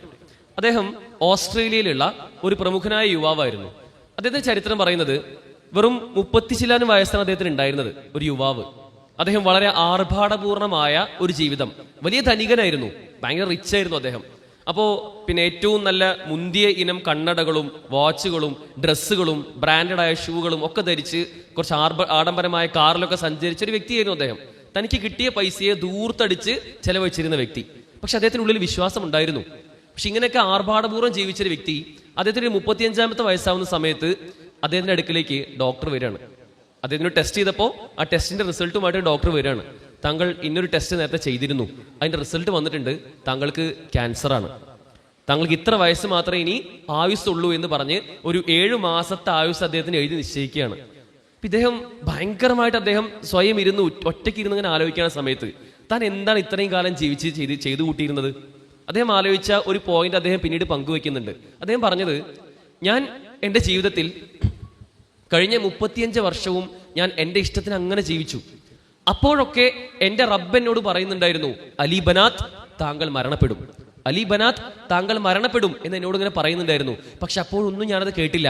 ഇപ്പോ ഒരു ബ്ലഡ് ടെസ്റ്റ് ചെയ്തപ്പോ ഒരു ഡോക്ടർ എൻ്റെ അടുത്ത് വന്ന് പറഞ്ഞു, അലി ബനാത്ത് താങ്കൾ മരണപ്പെടാൻ പോവുകയാണ്. ആ ഡോക്ടർ എന്നോട് വന്ന് പറയേണ്ടി വന്നു എനിക്കൊരു തിരിച്ചറിവുണ്ടാവാൻ എന്ന് അദ്ദേഹം പങ്കുവെക്കുന്നുണ്ട്. ഞാൻ പറഞ്ഞത്, അങ്ങനെ അനുഗ്രഹങ്ങൾ അള്ളാഹു തിരിച്ചെടുക്കാൻ തുടങ്ങിക്കഴിഞ്ഞാൽ അപ്പോൾ നമ്മൾ ചിന്തിക്കേണ്ട കാര്യം, നമുക്കൊരു പരീക്ഷണമുണ്ടെങ്കിൽ എന്താ ചിന്തിക്കേണ്ടത്? അള്ളാഹുലേക്ക് അടുക്കാനുള്ള ഒരു മാർഗമാണത് എന്ന് ആലോചിച്ചുകൊണ്ട് പിന്നീട് അദ്ദേഹം ചെയ്ത ഒരുപാട് നല്ല കാര്യങ്ങളുണ്ട്. തന്റെ കയ്യിലുണ്ടായിരുന്ന കോടാനുകോടി രൂപയൊക്കെ അദ്ദേഹം പിന്നെ ആഫ്രിക്കയിലെ പാവപ്പെട്ട കുട്ടികൾക്ക് അവരുടെ പഠനത്തിനും അവിടെ പള്ളി ഉണ്ടാക്കാനും ഒക്കെയായി അദ്ദേഹം ചാരിറ്റിയിൽ ഏർപ്പെടുകയാണ്. അങ്ങനെ അപ്പൊ അദ്ദേഹത്തിന്റെ കഥ അങ്ങനെ പറയുന്നുണ്ട്. ഇതുപോലെ മുഹമ്മദ് അലി കേട്ടിട്ടില്ലേ നിങ്ങൾ? മുഹമ്മദ് അലി ആരായിരുന്നു? ഒരു ബോക്സർ അല്ലെ? പണ്ട് കാലത്ത് ഭയങ്കര ഫേമസ് ആയ ഒരു റെസ്ലിംഗ് ഇതിഹാസമായിരുന്നു മുഹമ്മദ് അലി. അദ്ദേഹം പിന്നെ അദ്ദേഹത്തിന്റെ ആദ്യകാലത്ത് അദ്ദേഹത്തിന് ഭയങ്കര അഹങ്കാരമായിരുന്നു. അദ്ദേഹം പറയുന്നുണ്ട്, ഐ ആം ദ ഗ്രേറ്റസ്റ്റ്, ഞാനാണ് ഏറ്റവും ഗ്രേറ്റ് ആയിട്ടുള്ള മഹാനായിട്ടുള്ളത് എന്ന് അദ്ദേഹം അള്ളാഹുവിനെ അവഗണിച്ചുകൊണ്ട് പറയുന്ന ചില വർത്തമാനങ്ങൾ ഉണ്ടായിരുന്നു. പക്ഷെ പിന്നീട് അദ്ദേഹത്തിന്റെ അവസാന കാലമായപ്പോൾ പാർക്കിൻസൺസ് ഡിസീസ് ഒക്കെ അദ്ദേഹത്തിന് പിടിപെട്ടുകൊണ്ട് അദ്ദേഹം ഓർമ്മയും ബുദ്ധിയും ഒക്കെ പോകുന്ന സമയത്ത് അദ്ദേഹം പറയുന്നുണ്ട്, no, Allah is the greatest, അള്ളാഹുവാണ് ഏറ്റവും മഹാൻ എന്ന് അദ്ദേഹം പിന്നീട് മാറി ചിന്തിക്കുന്നുണ്ട്. അപ്പൊ നമുക്കൊരു പരീക്ഷണം അള്ളാഹു തന്നിട്ടുണ്ടെങ്കിൽ അത് എന്തിനായിരിക്കും? അള്ളാഹുലേക്ക് കൂടുതൽ അടുക്കുവാനാണ് എന്ന ബോധ്യം നമുക്ക് ഉണ്ടാവണം. രണ്ടാമതായിക്കൊണ്ട് ഒരുപക്ഷെ ആ പരീക്ഷണത്തിലൂടെ ആയിരിക്കും നമ്മുടെ രക്ഷയുണ്ടാവുക. ആ പരീക്ഷണം ലഭിക്കുന്നത് കൊണ്ടായിരിക്കും നമുക്ക് പുതിയൊരു അവസരം തുറന്നു കിട്ടുക. ഒരു ഉദാഹരണം പറയാം. ഒരുപക്ഷെ നമ്മളൊരു ബിസിനസ്സുകാരാന്ന് വിചാരിച്ചു നോക്കി നിങ്ങൾ. നമ്മളൊരു ബിസിനസ്സിലേക്ക് ആദ്യമായിട്ട് രംഗത്തിറങ്ങാണ്. എനിക്ക് ബിസിനസ്സാണ് ഏറ്റവും നന്നാവുക എന്ന് തീരുമാനിച്ച് ബിസിനസ്സിലേക്ക് ഇറങ്ങാണ്. ആ ബിസിനസ് ഒരുപക്ഷെ അതങ്ങോട്ട് പൊട്ടി പാളീസായി എന്ന് വിചാരിച്ചോളൂ നിങ്ങൾ. എന്താ നമ്മൾ തീരുമാനിക്കുക? ആകെ പോയി, എല്ലാം തകർന്നു എന്നാണോ? അല്ല, മറിച്ച് എന്താ തീരുമാനിക്കേണ്ടത്? ഈ ബിസിനസ് ഒരുപക്ഷെ എനിക്ക് ചേർന്നതായിരിക്കില്ല, മറിച്ച് എൻ്റെ പിന്നെ ഉത്തരവാദിത്വം ചിലപ്പോൾ മറ്റെന്തെങ്കിലും കച്ചവടമായിരിക്കും, മറ്റെന്തെങ്കിലും ജോലിയായിരിക്കും, ബിസിനസ് അല്ലാത്ത അധ്യാപനമോ അല്ലെങ്കിൽ ടൈലറിങ്ങോ കൂലിപ്പണിയോ ഒക്കെ ആയിരിക്കും എൻ്റെ ജോലി, എന്നെ ഏൽപ്പിച്ചത് അതായിരിക്കും എന്ന് തീരുമാനിച്ച് തൻ്റെ കഴിവുകളെ കണ്ടെത്താൻ നമ്മളെ പ്രേരിപ്പിക്കുന്നത് എന്താണ്? അങ്ങനെ ഒരു പരീക്ഷണം വരുന്നതാണ്. യഥാർത്ഥത്തിൽ അള്ളാഹുലേക്ക് കൂടുതൽ അടുക്കുവാനും നമ്മുടെ രക്ഷാമാർഗത്തെ കണ്ടെത്താൻ നമ്മെ സഹായിക്കുവാനും അതിനൊക്കെ സാധിക്കുന്നുള്ളതാണ്. ആലോചിക്കുക, 50-ാമത്തെ വയസ്സിൽ സ്ട്രോക്ക് ബാധിച്ച ആളുകളുണ്ട്. സ്ട്രോക്ക് എന്ന് വെച്ചാൽ എന്താ? പക്ഷാഘാതം അല്ലേ? തന്റെ ഒരു ശരീരത്തിന്റെ ഒരു ഭാഗം മുഴുവൻ അല്ലെങ്കിൽ അരയ്ക്കു താഴെയൊക്കെ തളർന്നു പോകുന്ന ആളുകളുണ്ട്. പിന്നെ ഇത് പൊക്കാൻ കഴിയില്ല, കാലൊന്ന് പൊക്കാൻ വിചാരിച്ചാൽ പോലും പൊക്കാൻ കഴിയാത്ത എത്രയോ ആളുകളുണ്ട്. അപ്പൊ സ്ട്രോക്ക് ബാധിച്ച് കിടപ്പിലാകുന്ന ആളുകൾ അവർ പലപ്പോഴും പറയാറുണ്ട്, 50 വയസ്സിൽ സ്ട്രോക്ക് ബാധിച്ച് പിന്നീട് 55 വയസ്സ് വരെ ജീവിച്ചൊരു വ്യക്തി അദ്ദേഹം ആ ബാധിച്ച സമയത്ത് പറഞ്ഞൊരു വർത്താനുണ്ട്, കഴിഞ്ഞ 50 വയസ്സും ഞാൻ വളരെ മോശമായിട്ടായിരുന്നു ജീവിച്ചത്, അവസാനത്തെ ഈ 5 വർഷം ഉണ്ടല്ലോ, എനിക്കിത് ബാധിച്ചതിന് ശേഷമുള്ള ആ 5 വർഷക്കാലം, ആ സമയമാണ് ഞാൻ അള്ളാഹുവിനെ കൂടുതൽ അടുത്തുകൊണ്ട് അള്ളാഹുവിന് ശുക്ർ കാണിച്ച് ജീവിച്ചത്. ആലോചിക്കൂ, ആ 50 വർഷത്തെക്കാൾ ഏറെ ആ 5 വർഷമാണ് അദ്ദേഹത്തിന് പരലോകത്ത് ഉപകാരമുണ്ടായേക്കുക അല്ലേ? ഇനി ഒരുപക്ഷെ ആ വ്യക്തി നല്ലതൊന്നും ചെയ്തില്ല എന്ന് വിചാരിച്ചോളൂ നിങ്ങൾ. ആ സ്ട്രോക്ക് ബാധിച്ച വ്യക്തി അദ്ദേഹം നല്ലതായിട്ട് ഒന്നും ചെയ്തിട്ടില്ല, എങ്കിൽ പോലും അദ്ദേഹത്തെ പരിചരിക്കാൻ വരുന്ന ഒരു കൂട്ടം ആളുകളുണ്ടല്ലോ, അദ്ദേഹത്തിന്റെ ഭാര്യയാവട്ടെ, ഉമ്മയാവട്ടെ, പരിചാരകരാവട്ടെ, അവർക്ക് എത്ര കൂലിയ കിട്ടുക? അദ്ദേഹം ഒരു രോഗിയായിരിക്കുമ്പോൾ ആ രോഗിയെ സന്ദർശിക്കാൻ വരുന്ന ആളുകളുണ്ടല്ലോ, അവർക്കൊക്കെ എത്ര കൂലിയ കിട്ടുക? അദ്ദേഹത്തിലൂടെ അദ്ദേഹം ഒന്നും ചെയ്തില്ലെങ്കിൽ പോലും മറ്റുള്ളവർക്ക് വരെ കൂലി കിട്ടുമെങ്കിൽ, നമുക്കൊരു പരീക്ഷണം അള്ളാഹു തന്നിട്ടുണ്ടെങ്കിൽ അതിലൂടെ നമുക്കും മറ്റുള്ളവർക്കും എല്ലാം ഖൈർ മാത്രമേ ഉണ്ടാവൂ എന്ന ബോധ്യമാണ് വിശ്വാസികളായി നമുക്ക് ഉണ്ടാവേണ്ടത്. മറ്റൊരു ഉദാഹരണം കൂടി പറയാം. നമുക്കൊക്കെ വീട്ടില് മാവില്ലേ അല്ലേ? മാമ്പഴം ഉണ്ടാവുന്നപ്പോ മാങ്ങന്റെ ഒരു സീസൺ ആണല്ലോ. മാവ് ഉണ്ടാവുന്ന ആ മാമ്പഴം, പിന്നെ ഒരു മാങ്ങ മരം, ആ മാങ്ങ മരത്തിന്റെ നമ്മുടെ വീട്ടിലൊരു മാങ്ങ മരത്തിന്റെ മുകളിൽ നല്ലൊരു മാങ്ങ ഉണ്ടായെന്ന് വിചാരിച്ചോളൂ നിങ്ങള്. ആ മാങ്ങ ഒരു അണ്ണാൻ വന്ന് കൊത്തിപ്പോയാലേ നമുക്കൊക്കെ സങ്കടം ഉണ്ടാവില്ലേ അല്ലേ? നമ്മൾക്ക് ഒരു കാത്തു സൂക്ഷിച്ചു വെച്ചൊരു മാമ്പഴമായിരുന്നു അല്ലേ, അത് ആര് കൊണ്ടുപോയി? അണ്ണാൻ കൊണ്ടുപോയി. സങ്കടപ്പെടുന്ന നമ്മൾ ആലോചിക്കേണ്ട ഒരു കാര്യമുണ്ട്. ഒരുപക്ഷെ നമ്മുടെ വീട്ടിലെ ആ മാവിലെ ഒരു മാങ്ങ അണ്ണാൻ കൊത്തി പോയിട്ടുണ്ടെങ്കിൽ ഒരുപക്ഷെ ആ മാങ്ങ കൊത്തുന്നത് നമ്മുടെ മാവിൽ നിന്ന് വ്യത്യസ്തമായി തൊട്ടപ്പുറത്തെ വീട്ടിലെ നമ്മുടെ അയൽവാസിയുടെ മാവിൽ നിന്ന് മാങ്ങയാണ് കൊത്തിക്കൊണ്ടുപോയതെങ്കിലോ അതിന്റെ കൂലി നമുക്ക് കിട്ടുമോ? ഒരിക്കലും ഇല്ല അല്ലെ. നമ്മുടെ മാവിലെ മാങ്ങയാകുമ്പോൾ മാത്രമേ നമുക്കതിന്റെ കൂലി കിട്ടൂ എന്ന ബോധ്യം കൂടി നമുക്ക് ഉണ്ടാവേണ്ടതുണ്ട്. മറ്റൊരു കാര്യം, ഒരു പരീക്ഷണം നമുക്ക് ലഭിക്കുകയാണെങ്കിൽ, കാഴ്ച പരിമിതി ഒരു പരീക്ഷണമാണ്. ആ പരീക്ഷണം ഉണ്ടാകുമ്പോൾ നമ്മൾ ശ്രദ്ധിക്കേണ്ടത് അത് ഒരുപക്ഷെ നമ്മുടെ ഉയർച്ചയ്ക്ക് കാരണമായിരിക്കാം. നമ്മുടെ ജീവിതത്തിൽ ചില കാര്യങ്ങളൊക്കെ ഒന്ന് ആഡ് ചെയ്യാനും, ചിലതൊക്കെ ഒന്ന് എഡിറ്റ് ചെയ്യാനും, ചിലതൊക്കെ ഡിലീറ്റ് ചെയ്യാനും ഒക്കെ നമ്മെ പ്രേരിപ്പിക്കുന്ന ചില സമയങ്ങളായിരിക്കാം. ഒരു വ്യക്തി ആലോചിച്ച് നോക്കൂ, വിശപ്പ്. എല്ലാവർക്കും വിശക്കുന്നില്ലേ? ഉച്ചഭക്ഷണ സമയമാറില്ലേ? ചരിത്രത്തിന്റെ ഭാഷയിൽ പറയുകയാണെങ്കിൽ വിശപ്പ് എന്നുള്ളത് ഭയങ്കരമായൊരു അനുഗ്രഹമാണ്. മനുഷ്യന് വിശപ്പ് ഉണ്ടായതുകൊണ്ടാണ്, വിശപ്പ് എന്ന വികാരം ഉണ്ടായതുകൊണ്ടാണ് മനുഷ്യൻ പല കാര്യങ്ങളും തേടിപ്പോയി. കൃഷിയെ തേടിപ്പോയി, അവന് ജീവിക്കാൻ ആവശ്യമായ പലതും കണ്ടെത്താൻ തുടങ്ങി. ഈ വിശപ്പ് എന്നുള്ള വികാരം അവന് ഇല്ലായിരുന്നെങ്കിൽ അവൻ അതിലേക്ക് ഒന്നും പോവില്ലായിരുന്നു. പണ്ട് കാലം മുതൽ മനുഷ്യൻ മടിയനായി കുഴിമടിയനായി ജീവിക്കുമായിരുന്നു എന്ന് പലപ്പോഴും പറയാറുണ്ട്. അപ്പൊ എന്തെങ്കിലും ഒരു ചെറിയ പ്രയാസം ഉണ്ടാവുന്നതാണ് നമ്മുടെ ഭാവിയിലെ ഉയർച്ചയ്ക്ക് അത് കാരണമാവുക എന്ന് പറയാറുണ്ട്. ഇപ്പൊ ഈ സ്ട്രെയിറ്റ് റോഡായ റോഡും വളഞ്ഞു തിരിഞ്ഞ റോഡും, ഇത് രണ്ടിലൂടെയും പിന്നെ വണ്ടി ഓടിക്കുന്ന ഒരു ഡ്രൈവർ, ഏതാ നല്ല ഡ്രൈവർ? വളവും തിരിവും മുന്തും മോഴയും പിന്നെ കുണ്ടും കുഴിയൊക്കെയുള്ള റോഡിലൂടെ ഓടിക്കുന്ന ഡ്രൈവർ അല്ലേ? അങ്ങനെ പ്രയാസങ്ങളിലൂടെ പോകുമ്പോഴേ നമുക്ക് നമ്മളിലും മാറ്റങ്ങൾ ഉണ്ടാക്കാൻ കഴിയൂ എന്ന ചിന്ത നമുക്ക് വേണം. ഒരു ഉദാഹരണം കൂടി പറയാം. ഈ മെഡിക്കൽ ഭാഷയിൽ സാധാരണ ഈ കുട്ടികൾ ജനിക്കുമ്പോൾ സിസേറിയനിലൂടെ ജനിക്കുന്ന കുട്ടികളുണ്ടാവും, സുഖപ്രസവത്തിലൂടെ ജനിക്കുന്ന കുട്ടികളുണ്ടാവും അല്ലെ? നോർമൽ ഡെലിവറി, ഇത് രണ്ടും ഉണ്ടല്ലോ. ഇതില് ശരിക്കും പ്രയാസം ഏതാണ്? നോർമൽ ഡെലിവറിയാണ് കുറച്ചുകൂടി പ്രയാസം അല്ലേ? അത്യാവശ്യം നല്ല പ്രയാസപ്പെട്ട് ഉമ്മ അത്യാവശ്യം കരഞ്ഞ് നിലവിളിച്ചുകൊണ്ടൊക്കെ പ്രസവിക്കുന്ന കാഴ്ച നമ്മൾ കണ്ടിട്ടുണ്ടാവും. അത്തരത്തില് ഈ നോർമൽ ഡെലിവറിയും സിസേറിയനിലൂടെ ജനിക്കുന്ന കുട്ടികൾക്കും പ്രത്യേകതകളുണ്ട്. പലപ്പോഴും പറയാറുള്ളത്, നോർമൽ ഡെലിവറിയിലൂടെ ജനിക്കുന്ന ഉമ്മയുടെ ഗർഭപാത്രത്തിലൂടെ പുറത്തു വരുന്ന കുട്ടികൾക്ക് അവർക്ക് സിസേറിയനിലൂടെ കുറച്ച് എളുപ്പത്തിൽ ജനിക്കുന്ന കുട്ടികളെക്കാൾ പ്രതിരോധ ശേഷി കൂടുതലായിരിക്കും. എന്തതിന്റെ കാരണം? ഉമ്മയുടെ ഗർഭപാത്രത്തിലുള്ള വ്യത്യസ്തങ്ങളായ ബാക്ടീരിയകളൊക്കെ തരണം ചെയ്തുകൊണ്ട് വരുന്ന ആ കുട്ടികൾക്ക് അവർക്ക് എല്ലാ പ്രതിസന്ധികളെയും തരണം ചെയ്ത് വരുന്നത് കൊണ്ട് തന്നെ അവർക്ക് പ്രതിരോധ ശേഷിയും കൂടുതലായിരിക്കും, ഇമ്മ്യൂണിറ്റി പവർ കൂടുതലായിരിക്കും. എന്നാൽ സിസേറിയനിലൂടെ വരുന്ന കുട്ടികൾക്ക് അവർക്ക് ഇവരെക്കാളും കുറച്ച് കുറവായിരിക്കും എന്നും പഠനങ്ങൾ പറയുന്നുണ്ട്. ഞാൻ പറഞ്ഞു വരുന്നത്, പ്രയാസങ്ങളുണ്ടോ അതിനുള്ള ഹൈറും നമുക്ക് തൊട്ടപ്പുറത്ത് തന്നെ ഉണ്ടാവും. ഇസ്ലാമികമായിട്ട് ആലോചിച്ചു, നേരത്തെ നമ്മൾ പറഞ്ഞില്ലേ അയ്യൂബ് നബിയുടെ കഥ, ചരിത്രം അല്ലേ? എത്ര അനുഗ്രഹം ഉണ്ടായിരുന്ന വ്യക്തിയായിരുന്നു അയ്യൂബ് നബി അലൈഹി സ്വലാം. ജീവിതത്തിൽ അള്ളാഹു നൽകേണ്ട എല്ലാ അനുഗ്രഹങ്ങളും ഒരു പൂർണ്ണതയിലേക്ക് വരെ എത്തിച്ച ഒരു പ്രവാചകനായിരുന്നു അദ്ദേഹം. അദ്ദേഹത്തിന് സ്ഥാനമാനങ്ങൾ ഉണ്ടായിരുന്നു, സമ്പത്തുണ്ടായിരുന്നു, വലിയ കൃഷികൾ ഉണ്ടായിരുന്നു, മക്കളുണ്ടായിരുന്നു, ധനമുണ്ടായിരുന്നു, എല്ലാം ഉണ്ടായിരുന്നു. ഏറ്റവും ഒടുവിൽ പ്രവാചകത്വം കൂടി ലഭിച്ചു. ഇതിന് മേലെ എന്തൊരു വ്യക്തിക്ക് ലഭിക്കാനുള്ളത്? അതൊക്കെ കൊടുത്തിട്ട് അള്ളാഹു അതിൽ ഓരോന്നോരോന്നായി തിരിച്ചെടുക്കാൻ തുടങ്ങി. ഒരു രോഗം അദ്ദേഹത്തിന് കൊടുത്തു. തന്റെ മക്കളെല്ലാം ഓരോ സമയമായി തന്റെ അടുക്കൽ നിന്ന് വിട്ടുപിരിഞ്ഞു പോകുന്ന അവസ്ഥയുണ്ടായി. അദ്ദേഹം ഒറ്റയ്ക്കാവാൻ തുടങ്ങി. കൂടെ ആര് മാത്രം ഉണ്ടായി? തന്റെ ഭാര്യ മാത്രം ഉണ്ടാവുന്ന ഒരവസ്ഥയിലേക്ക് അവരെത്തി. പക്ഷെ അങ്ങനെയൊക്കെ ഉണ്ടായിട്ടും അദ്ദേഹം പറഞ്ഞ വാക്കെന്തായിരുന്നു അല്ലെ? നമ്മൾ പലപ്പോഴും കേട്ടിട്ടുണ്ടാവും. പരിശുദ്ധ ഖുർആൻ തന്നെ നമുക്ക് പറഞ്ഞു തരുന്നുണ്ട്,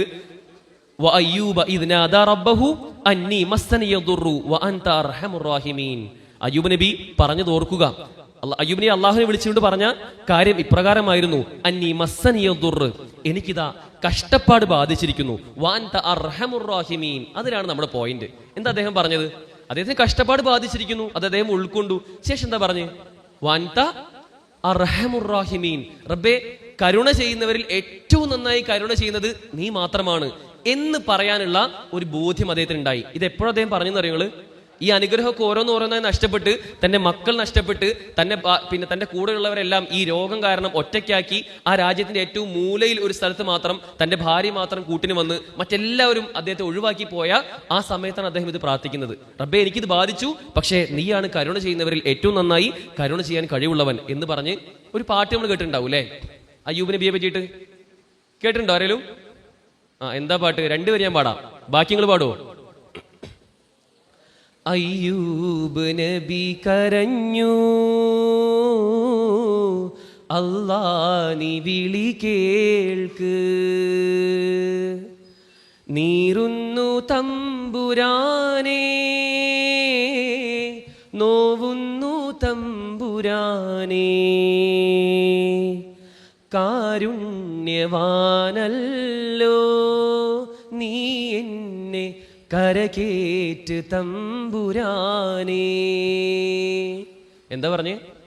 കാരുണ്യവാനായ റബ്ബേ നീ എന്നെ ഈ പ്രയാസത്തിൽ നിന്നും എങ്ങനെയൊന്ന് കരകയറ്റ റബ്ബേ എന്ന് അയ്യൂബ് നബി അലൈഹി സ്വലാം പ്രാർത്ഥിച്ച ഒരു പാട്ടാണ് ഈ പാടിയത്. ഈ പാട്ട് പാടിയെന്ന് വെച്ചാൽ നിങ്ങൾക്ക് സ്ക്രീനൊന്നും ഇല്ലാത്തതുകൊണ്ട് പാടിയാൽ കുറച്ചുകൂടി കേൾക്കാൻ പറ്റുന്നുള്ളതുകൊണ്ടാണ് ഒരു പാട്ട് പാടിയത്. യഥാർത്ഥത്തിൽ ഇങ്ങനെയുള്ള ഒരുപാട് പ്രവാചകന്മാർ, ഇബ്രാഹിം നബിയുടെ ചരിത്രം നമുക്കറിയാം അല്ലേ, തീ കുണ്ടാരത്തിലേക്ക് അകപ്പെട്ട, യൂനുസ് നബി മത്സ്യത്തിന്റെ വയറ്റിൽ അകപ്പെട്ട, നമ്മുടെ പ്രവാചകൻ സല്ലല്ലാഹു അലൈഹി വസല്ലമ മുഹമ്മദ് നബി എത്രത്തോളം ത്യാഗം അനുഭവിച്ചിട്ടുണ്ട്. എന്ത് പ്രയാസമാണെങ്കിലും അവരൊക്കെ അതിനെ അർഹമുർ-റഹീമായ റബ്ബേ എനിക്ക് നീ ഈ പരീക്ഷണത്തിൽ നിന്ന് ഒന്ന് മോചിപ്പിച്ചു തരണേ എന്ന് വളരെ ക്ഷമയോടെ പോസിറ്റീവായി അതിൽ സഹിച്ച് അത് ഉൾക്കൊണ്ടുകൊണ്ട് അതിൽ തൻ്റെ അജണ്ട എന്താണെന്ന് റീഡിഫൈൻ ചെയ്തുകൊണ്ട് അവർ പലപ്പോഴും പിന്നെ സ്വർഗം മാത്രം മുന്നിൽ വെച്ചുകൊണ്ടാണ് അത്തരം കാര്യങ്ങളൊക്കെ അവർ അതിലേക്ക് മാറ്റിയിട്ടുള്ളത്. യഥാർത്ഥത്തിൽ നമുക്കും അങ്ങനെ തന്നെയാണ് നമ്മുടെ ചിന്തകൾ കൊണ്ടുപോകാൻ സാധിക്കേണ്ടത്. നോക്കൂ, ഈ കാഴ്ച പരിമിതിയുള്ള ആളുകൾ എന്ന നിലയ്ക്ക് നമ്മുടെ മനസ്സിലുണ്ടാവേണ്ട ഏറ്റവും പ്രധാനപ്പെട്ട ഒരു ഹദീസ് ഉണ്ട്. എന്താണത്? കാഴ്ച പരിമിതിയുള്ള ആളുകൾക്ക് അള്ളാഹുവിന്റെ റസൂൽ പറഞ്ഞിരുന്ന ചെറിയ ചെറിയ കാര്യങ്ങളുണ്ട്. ഇന്നല്ലാഹ ഖാല ഇദ ബതലൈതു അബ്ദി ബിഹബീബതൈഹി, എന്റെ അടിമയെ അവന്റെ രണ്ട് പ്രിയപ്പെട്ടവയെ കൊണ്ട് ഞാൻ പരീക്ഷിച്ചതിന് ശേഷം ഫസ്വബറ, അള്ളാഹു അവന്റെ അടിമയെ രണ്ട് പ്രിയപ്പെട്ട കാര്യങ്ങൾ കൊണ്ട് പരീക്ഷിച്ചു. ശേഷം എന്ത് ചെയ്തു? ആ വ്യക്തി എന്ത് ചെയ്തു? ഫസ്വബറ, അവൻ അതിൽ ക്ഷമിക്കുകയും ചെയ്തുവെങ്കിൽ അവ്വദതുഹു മിൻഹുൽ ജന്ന, ഞാൻ അവന് സ്വർഗം നൽകുമെന്ന് പ്രവാചകൻ സല്ലല്ലാഹു അലൈഹി വസല്ലം പറയുന്നുണ്ട്. എന്താ രണ്ട് അനുഗ്രഹങ്ങൾ? രണ്ട് കണ്ണുകളാണെന്ന് പിന്നീട് പ്രവാചകൻ സല്ലല്ലാഹു അലൈഹി വസല്ലം പറഞ്ഞിരുന്നുണ്ട്. ആ രണ്ട് അനുഗ്രഹങ്ങൾ അള്ളാഹു ഒരു വ്യക്തിയെ പരീക്ഷിച്ചു കഴിഞ്ഞാൽ ആ പരീക്ഷണത്തിൽ ഫസ്വബറ, നമ്മൾ ക്ഷമിക്കുകയാണെങ്കിൽ തീർച്ചയായും അവന് സ്വർഗമുണ്ട് എന്ന ബോധ്യമാണ് നമുക്ക് ഉണ്ടാവേണ്ടത്. നമ്മളെല്ലാവരും വിശ്വാസികളാണ്. തീർച്ചയായും നമുക്ക് നേരിടുന്ന പ്രതിസന്ധികളെയും പ്രയാസങ്ങളെയും ഒക്കെ അത് അള്ളാഹുവിന്റെ മാർഗത്തിലേക്ക് മാറ്റി അതിനെ ഒന്ന് തരംതിരിക്കുവാൻ നമുക്ക് സാധിച്ചാൽ ഈ പറഞ്ഞ പോലെ ഒരുപാട് അനുഗ്രഹങ്ങളുണ്ട്. നിങ്ങൾ ആലോചിക്കൂ, കാഴ്ചയുള്ള വ്യക്തികൾ, ഇന്ന് നിറങ്ങളും ഈ വൈവിധ്യങ്ങളും കണ്ടുകൊണ്ടിരിക്കുന്ന നമ്മളെപ്പോലുള്ള ആളുകൾ ഞങ്ങളൊക്കെ ചെയ്യുന്നതിനേക്കാൾ എത്രയോ വലിയ നേട്ടങ്ങൾ നിങ്ങൾക്ക് നേടാൻ കഴിയും. ഒരു ഉദാഹരണം പറയാം. ഈ കാഴ്ചയുള്ള ആളുകൾക്ക് 2-3 പരീക്ഷണങ്ങളുണ്ട്. ഒന്നെന്താ വെച്ചാൽ എന്ത് കാണണം എന്ന് അവർ തീരുമാനിക്കണം അല്ലേ, പക്ഷെ എന്ത് കാണരുത് എന്നും അവർ തന്നെ തീരുമാനിക്കണം. അവർ എന്ത് കാണണമെന്ന് മറ്റൊരിക്കലും മറ്റൊരാളും ഡിഫൈൻ ചെയ്യാൻ പാടില്ല എന്ന കാര്യവും അവർ തീരുമാനിക്കണം.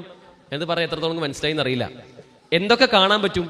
ഹലാലായതൊക്കെ കാണാൻ പറ്റും അല്ലേ. ഹറാം കാണാൻ പറ്റുമോ? ഹറാമിനോട് അടുക്കാൻ പോലും പറ്റില്ല അല്ലെ. വലാ തഖറബു സിന ഇന്ന് നമ്മളോടുള്ള കൽപ്പനയാണ്. എന്നാൽ അതുപോലും കാണേണ്ട ഒരു അവസ്ഥ ഇന്ന് നമ്മുടെ നാട്ടിലുണ്ട്. അതൊന്നും കാണാത്ത രൂപത്തിൽ അതിസൂക്ഷ്മമായി ജീവിക്കേണ്ട സാഹചര്യമുണ്ട്. മറ്റൊന്ന്, നമ്മൾ എന്ത് കാണണമെന്ന് മറ്റുള്ളവർ തീരുമാനിക്കുന്ന അവസ്ഥയും ഇന്നുണ്ട്. എന്തായി പറഞ്ഞത്? നമ്മുടെയൊക്കെ കുട്ടികൾ പലപ്പോഴും ഈ കോസ്മെറ്റിക്സ് ഉപയോഗിക്കുന്ന കുട്ടികളെ കാണാൻ കഴിയും. എന്താ കോസ്മെറ്റിക്സ്? സൗന്ദര്യവർദ്ധക വസ്തുക്കൾ അല്ലേ, ലിപ്സ്റ്റിക് പോലെ. അവരുടെ സൗന്ദര്യത്തെ, പ്രത്യേകിച്ച് പെൺകുട്ടികൾ, ആൺകുട്ടികൾക്ക് മുമ്പിൽ ഇങ്ങനെ തുറന്ന് കാണിച്ച് അവർ ഞങ്ങൾ എങ്ങനെയെങ്കിലും ഒന്ന് ആകർഷിക്കുമോ എന്നൊക്കെ കരുതിക്കൊണ്ട് സൗന്ദര്യത്തെ ഇങ്ങനെ വെളിവാക്കിക്കൊണ്ട് നടക്കുന്ന പെൺകുട്ടികളെ കാണാൻ കഴിയും. ഇസ്ലാമിന്റെ അധ്യാപനം എന്താണ്? ഒരിക്കലും അത് പാടില്ല അല്ലെ. ചെറിയ കുട്ടികൾക്ക് ഒരിക്കലും അത് പാടില്ല. ആർക്കാ പറ്റുള്ളൂ? തന്റെ ഭർത്താവിന്റെ മുമ്പിൽ മാത്രമേ ഒരു സ്ത്രീക്ക് സൗന്ദര്യം പുറത്തു കാണിക്കാൻ പറ്റുള്ളൂ. ആ ബോധ്യമുള്ളൊരു മുസ്ലിം സ്ത്രീ എങ്ങനെ ഈ സൗന്ദര്യമൊക്കെ, ഈ സൗന്ദര്യവർദ്ധക വസ്തുക്കൾ ഉപയോഗിക്കുക? അപ്പൊ ഇതൊക്കെ ഇന്ന് നടന്നുകൊണ്ടിരിക്കുന്നുണ്ട്. ഇതിൽ നിന്നെല്ലാം കാഴ്ചയുള്ള ആളുകൾക്ക് എന്ത് വേണം? സൂക്ഷ്മത വേണം. പക്ഷെ പലപ്പോഴും അത് സംഭവിക്കുന്നില്ല. യഥാർത്ഥത്തിൽ നമ്മൾ ചിന്തിക്കേണ്ടത് കാഴ്ച പരിമിതി എന്ന ഒരു യാഥാർത്ഥ്യം നമ്മുടെ മുമ്പിലുണ്ട് അല്ലേ. അള്ളാഹു നമുക്ക് നൽകിയൊരു പരീക്ഷണമാണ്. ഇനി എന്ത് ചെയ്യണം? ഇതിൽ എങ്ങനെ നിന്നുകൊണ്ട് അള്ളാഹുവിന്റെ മാർഗത്തിലേക്ക് അടുക്കാം എന്നല്ലേ നമ്മൾ ചിന്തിക്കേണ്ടത്. 2-3 കാര്യങ്ങൾ പറഞ്ഞ് ഞാൻ അവസാനിപ്പിക്കാം. ഒന്നെന്താ വെച്ചാല് നമ്മുടെ ആരോഗ്യത്തെയും ഒഴിവ് സമയത്തെയും അള്ളാഹുവിന്റെ മാർഗത്തിലാക്കണം. ഈ പരീക്ഷണത്തെ ഞാൻ ഈ പറഞ്ഞ കാര്യങ്ങളൊക്കെ വെച്ച് നിങ്ങൾ ഉൾക്കൊണ്ടിട്ടുണ്ട് അല്ലേ. അതൊരു പരീക്ഷണമാണ്. അത് തരണം ചെയ്യാൻ നമുക്ക് കഴിയും. പക്ഷെ എന്ത് ചെയ്യണം? ചില കാര്യങ്ങളോട് നമ്മൾ ആലോചിക്കേണ്ടതുണ്ട്. ഒന്ന്, നമ്മുടെ ആരോഗ്യം. രണ്ട്, നമ്മുടെ ഒഴിവ് സമയമാണ്. നമ്മുടെ ഇബാദത്തുകളെല്ലാം, നമ്മുടെ ആരോഗ്യമുള്ള ഈ ശരീരം കൊണ്ട് നമ്മുടെ ഇബാദത്തുകൾ, നമ്മുടെ ആരാധനകൾ, നമ്മുടെ നിസ്കാരം, നമ്മുടെ നോമ്പ്, നമ്മുടെ സക്കാത്ത്, നമ്മൾ ചെയ്യുന്ന ആരോഗ്യം കൊണ്ട് ചെയ്യേണ്ട എന്തെല്ലാം കാര്യങ്ങളുണ്ടോ അതൊക്കെ മനോഹരമായിട്ട് ചെയ്യുക. ഈ ദഅവ മാർഗത്തിൽ പീസ് റേഡിയോട് പറഞ്ഞു. പീസ് റേഡിയോ ഒക്കെ നമുക്ക് അറിയുന്ന ആളുകളിലേക്കൊക്കെ എത്തിക്കുക. എന്ത് പണിയുള്ളത്? നമ്മുടെ വിരൽ തുമ്പുകൾക്ക് എന്തെങ്കിലും പ്രയാസം ഉണ്ടോ? നമ്മുടെ ചിന്തകൾക്ക് എന്തെങ്കിലും മരവിപ്പ് ബാധിച്ചിട്ടുണ്ടോ? ഒന്നുമില്ല. ചെറിയ ചില വിരലിറക്കം കൊണ്ട് നമുക്ക് ഒരുപാട് ആളുകളിലേക്ക് ഈ സന്ദേശം എത്തിക്കാൻ കഴിയാണ് അല്ലേ.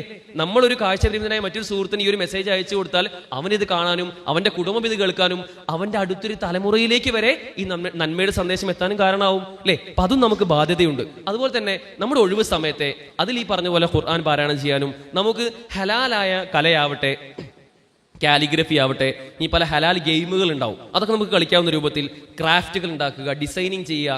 എന്തൊക്കെയാണ് നമുക്ക് നമ്മുടെ പരിമിതിയെ ഉൾക്കൊണ്ടുകൊണ്ട് ചെയ്യാൻ കഴിയുക? അതൊക്കെ ചെയ്യണം. നിങ്ങൾ ഷെയ്ഖ് ഇബ്നു ബാസിനെ പറ്റി എപ്പോഴും പറയാറില്ലേ റഹിമഹുല്ലാ. അദ്ദേഹം സൗദിയിലെ ഗ്രാൻഡ് മുഫ്തിയായിരുന്നു. അദ്ദേഹത്തിന് 16-ാമത്തെ വയസ്സായപ്പോ വെറും 16-ാമത്തെ വയസ്സായപ്പോ കാഴ്ച പരിമിതി തുടങ്ങി. 20-ാമത്തെ വയസ്സായപ്പോഴെങ്കിൽ പൂർണ്ണമായും അദ്ദേഹം കാഴ്ച പരിമിതനായി മാറി. ഒന്നും കാണാത്ത കംപ്ലീറ്റ് ബ്ലൈൻഡ്നെസ്സിലേക്ക് എത്തി. പക്ഷെ ആ വ്യക്തി, അദ്ദേഹം എങ്ങനെയാണ് പിന്നീട് സൗദി അറേബ്യയിലെ ഗ്രാൻഡ് മുഫ്തിയായി മാറിയത്? ഇന്നും പല ഇസ്ലാമികമായ വിജ്ഞാനികൾക്കും അദ്ദേഹത്തെ അവലംബിക്കേണ്ട അവസ്ഥ എങ്ങനെയാണ് വന്നത്? ആ കാഴ്ച പരിമിതി അദ്ദേഹത്തിന്റെ ഒരു പരിമിതിയായിരുന്നില്ല. ആ പരിമിതിയിൽ പരിതപിക്കാതെ പരമാവധിയിലേക്ക് എത്താനുള്ള ശ്രമങ്ങളായിരുന്നു അദ്ദേഹത്തെ പോലുള്ള ആളുകൾ നടത്തിയത്. നമുക്കും അത് കഴിയും, ഒരു തടസ്സവും നമുക്കില്ല.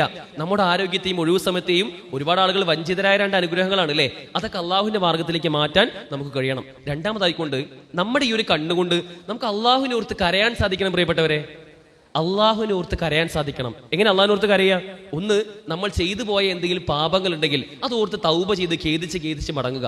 2, നമസ്കാരത്തിന്റെ ഓരോ വാക്യങ്ങളുടെയും അർത്ഥം കഴിഞ്ഞ സെഷനിൽ ബഹുമാനായ പറപ്പൂർ മൗലവി പറഞ്ഞു അല്ലേ, ഫാത്തിഹയുടെ ഓരോ വചനവും നമ്മൾ പാരായണം ചെയ്യുമ്പോൾ അള്ളാഹു നമുക്ക് നൽകുന്ന മറുപടിയെ പറ്റി പറഞ്ഞു. അങ്ങനെ ഓരോ അർത്ഥങ്ങളെയും അറിഞ്ഞ് ഉൾക്കൊണ്ടുകൊണ്ട് അതിൽ കരയാൻ നമുക്ക് സാധിക്കണം. അതുപോലെ തന്നെ അള്ളാഹു നമുക്ക് നൽകിയ മറ്റനുഗ്രഹങ്ങൾ, കണ്ണിന് മാത്രമേ പരിമിതിയുള്ളൂ. നമുക്ക് നടക്കാൻ കഴിയും, ഇരിക്കാൻ കഴിയും, ചിന്തിക്കാൻ കഴിയും, ആലോചിക്കാൻ കഴിയും. നമുക്ക് ആരോഗ്യപൂർണ്ണമായ ഹൃദയങ്ങളുണ്ട്, ലങ്സ് ഉണ്ട്, കിഡ്നികളുണ്ട്. കിഡ്നി മാത്രം ഞാൻ പറയാ, ഈ കിഡ്നി ഉണ്ടല്ലോ നമ്മുടെ ശരീരത്തിലുള്ള അല്ലേ, കിഡ്നി 2 കിഡ്നികൾ നമുക്കൊക്കെ ഉണ്ട് അല്ലേ. വെറും 11 സെന്റിമീറ്റർ മാത്രമാണ് ഒരു കിഡ്നിയുടെ വലിപ്പം.